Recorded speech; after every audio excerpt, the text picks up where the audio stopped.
नमस्कार दोस्तों, स्वागत है आपका द न्यूज लॉन्चर के यूट्यूब मंच पर। दोस्तों, एक गाना आपने सुना होगा, ये दोस्ती हम नहीं छोड़ेंगे, छोड़ेंगे दम मगर तेरा साथ न छोड़ेंगे। और ये दोस्ती का गाना फिल्मों से लेकर सार्वजनिक जीवन तक, हर जगह, निजी जीवन तक हर जगह दिखाई देता है। और जब दोस्ती की बात आती है तो एक ब्यूरोक्रेट और एक पॉलिटिशियन की दोस्ती का किस्सा आपको सुनाता हूं। और उन ब्यूरोक्रेट महोदय ने अपने एक इंटरव्यू में इस बात को कही थी। दरअसल वो दोस्ती थी प्रधानमंत्री, उस वक्त के प्रधानमंत्री राजीव गांधी और उनके कैबिनेट सेक्रेटरी टीएन शेषन की। टीएन शेषन ने उससे पूछा गया था कि राजीव गांधी से आपकी दोस्ती में क्या ऐसा कॉमन फैक्टर है, कौन सी ऐसी बात है जो दोनों लोगों में समान है और दोनों लोग इस दोस्ती को दोनों लोगों की दोस्ती का एक बड़ा कारण है। तो टीएन शेषन साहब ने कहा था कि राजीव गांधी भी चॉकलेट के शौकीन है, पॉकेट में चॉकलेट रखते हैं। मैं भी चॉकलेट का शौकीन हूं, मैं भी पॉकेट में चॉकलेट रखता हूं। और दोनों चॉकलेट खाने के शौकीन थे, एक दूसरे से मिलते थे तो चॉकलेट देते थे। लेकिन बात चॉकलेट तक थी वो दोस्ती की, चॉकलेट ने दोनों की दोस्ती को गाढ़ा बना दिया था। तभी राजीव गांधी ने उन्हें अपना कैबिनेट सेक्रेटरी तक बनाया था। बाद में वो मुख्य चुनाव आयुक्त बने। लेकिन आज हम एक ऐसी दोस्ती की चर्चा करने जा रहे हैं जिस दोस्ती में ऑन ऑफ होता रहता है। कभी दोस्ती राजनीतिक प्रतिद्वंदिता में बदलती है, कभी सर्वोच्च पद के लिए अहम की लड़ाई में बदलती है, लेकिन फिर घूम फिर कर दोस्त दोस्त ना रहा से ये दोस्ती हम नहीं तोड़ेंगे तक आकर रुक जाती है। यह दोस्ती है नीतीश कुमार और नरेंद्र मोदी की। जब गोधरा में रेलवे स्टेशन पर जो घटना हुई थी 2002 में, उस वक्त नरेंद्र मोदी गुजरात के मुख्यमंत्री थे और नीतीश कुमार रेल मंत्री थे। सरकार केंद्र में अटल बिहारी वाजपेयी की थी। लेकिन इन दोनों की दोस्ती में क्या कुछ आदतें समान है? मैं नहीं जानता आदतें समान है या नहीं है, लेकिन एक बात तो मानना होगा कि कुछ आदतों का समान होना शायद कोई अवसर भी मुहैया कराता है दोस्ती में। जैसे किसी को आदत होती है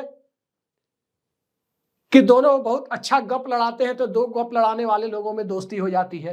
किसी को आदत होती है कि दोनों लोग आइसक्रीम खाने के शौकीन होते हैं, तो जैसे टीएन शेषन चॉकलेट खाने के थे, उनमें दोस्ती हो जाती है। वैसे ही कुछ आदतें होती है।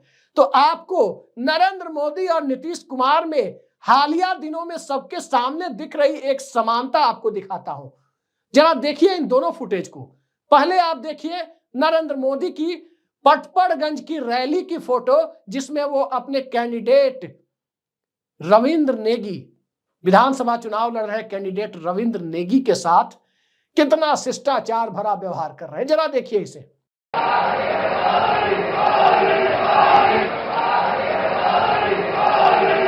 और अब आप देखिए बिहार के मुख्यमंत्री नीतीश कुमार भारतीय जनता पार्टी के सांसद आरके सिन्हा के साथ कितना शिष्टाचार भरा व्यवहार कर रहे हैं।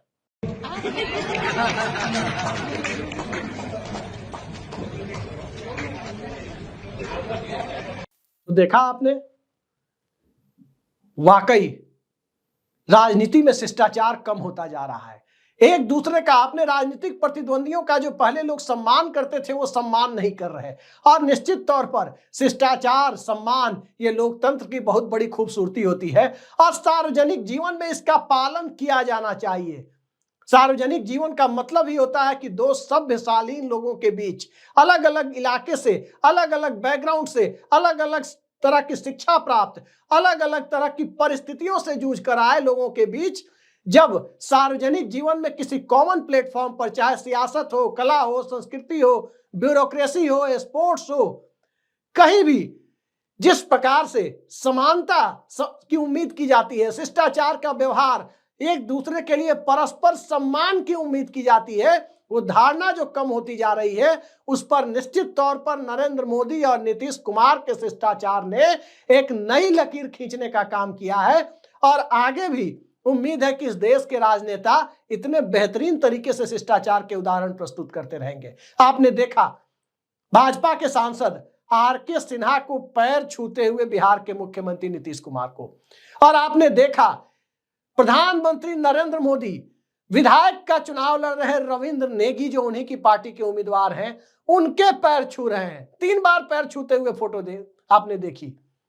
आज के जमाने में ऐसा बिरले ही देखने को मिलता है, वरना इस देश की सियासत में शिष्टाचार का आलम यदि आप देखने चले तो पूर्व में एक से एक शिष्टाचार के उदाहरण आपको दिखाई देंगे, अशिष्टता के उदाहरण भी दिखाई देंगे, और उनकी चर्चा हम ना ही करें तो बेहतर है, क्योंकि सामान्य जनजीवन में शिष्टाचार भरे व्यवहार की ही चर्चा होनी चाहिए। उठपटांग और आलतू फालतू बोलने वाले लोगों की चर्चा नहीं होनी चाहिए।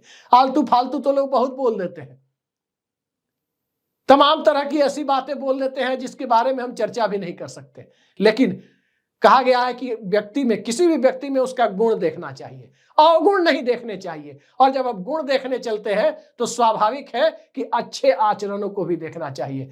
रविंद्र किशोर सिन्हा यानी आर.के. सिन्हा का पैर नीतीश कुमार छू रहे हैं, और नरेंद्र मोदी अपनी पार्टी के विधायक के कैंडिडेट का पैर छू रहे हैं। किसने सोचा था कि सत्ता के शीर्ष पर अपने अपने कार्य क्षेत्र में काबिज दो लोग इस तरह का व्यवहार करेंगे। वरना सार्वजनिक जीवन में आप देखें तो रविंद्र नेगी की क्या हैसियत हो सकती है नरेंद्र मोदी के सामने, बहुत छोटी। आर.के. सिन्हा की सार्वजनिक जीवन में नीतीश कुमार के सामने क्या हैसियत हो सकती है, बेहद छोटी। लेकिन शिष्टाचार का पालन वो कर रहे हैं। दरअसल सियासत जिस तरह की भावनाओं के कद्र की उम्मीद करता है, उस तरह से आजकल हो नहीं रहा है। आजकल हो क्या रहा है, कोई किसी को कुछ भी बोल दे रहा है, जो नहीं बोलना चाहिए वो भी बोल दे रहा है। क्या क्या नहीं बोला गया इस दौर में।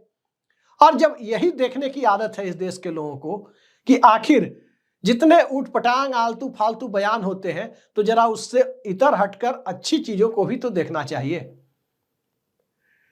आप देखिए किस प्रकार से दिल्ली का चुनाव चल रहा है। दिल्ली के चुनाव में कोई चौथी पास राजा की कहानी आजकल नहीं कहा जा रहा है, लेकिन कुछ नेता किसी नेता के लिए चौथी पास राजा की कहानी सुनाते हैं। कोई नेता बालक बुद्धि किसी को कहते हुए नजर आते हैं। और आपने यह सब भी देखा होगा कि डॉक्टर साहब रेनकोट पहनकर नहाते हैं। और यह भी आपने देखा होगा कि कुछ नेता यह भी कहते हुए नजर आए, 2005 के पहले लड़की कपड़ा पहनती थी, ठीक।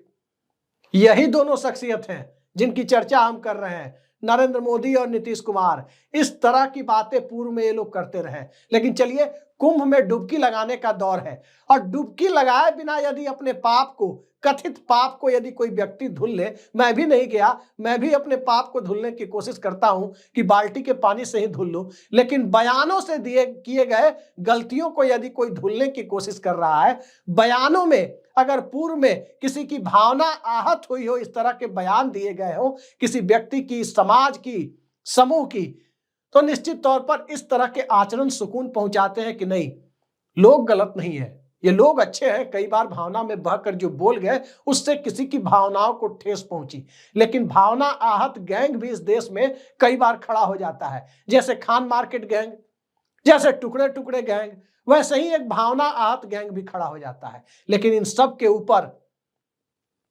भावनाओं को समझिए, भावनाओं की कद्र कीजिए। वो कॉमेडियन सुनील पाल अपने अंदाज में कहते थे ना, भावनाओं को समझो, शब्दों पर मत जाओ। उसी तरह भावनाओं को समझिए कि एक अदने से कार्यकर्ता से मुख्यमंत्री और प्रधानमंत्री के पद तक पहुंचे नीतीश कुमार, और एक बख्तियारपुर के छोटे से गांव से निकलकर, कल्याण बिघा से निकलकर रेल मंत्री और मुख्यमंत्री के पद तक पहुंचे नीतीश कुमार, और अदने से कार्यकर्ता से मुख्यमंत्री और प्रधानमंत्री के पद तक पहुंचे नरेंद्र मोदी। जब छोटे से छोटे कार्यकर्ता साधारण से साधारण व्यक्ति के प्रति इतना सम्मान दर्शाते हैं कि सीधे पैर छूकर प्रणाम करते हैं, तो निश्चित तौर पर एक पत्रकार के तौर पर अलग से हम उन्हें प्रणाम तो कर ही सकते हैं, और अलग से ही हम उन्हें भी प्रणाम कर रहे हैं कि वाकई इस देश के लोकतंत्र को उन जैसे नेताओं की जरूरत है। आने वाले वक्त में देखिए, सम्मान का तरीका और लोकतंत्र में सम्मान की अभिव्यक्ति का तरीका और ऊपर उठता है या और नीचे गिरता है, क्योंकि लोकतंत्र की सफलता के लिए सम्मान और असम्मान के बीच सम्मान प्रकट करने की जो कला है वो कितनी मर्यादित है, इस पर भी काफी कुछ निर्भर करता है। आज के लिए इतना ही। नमस्कार।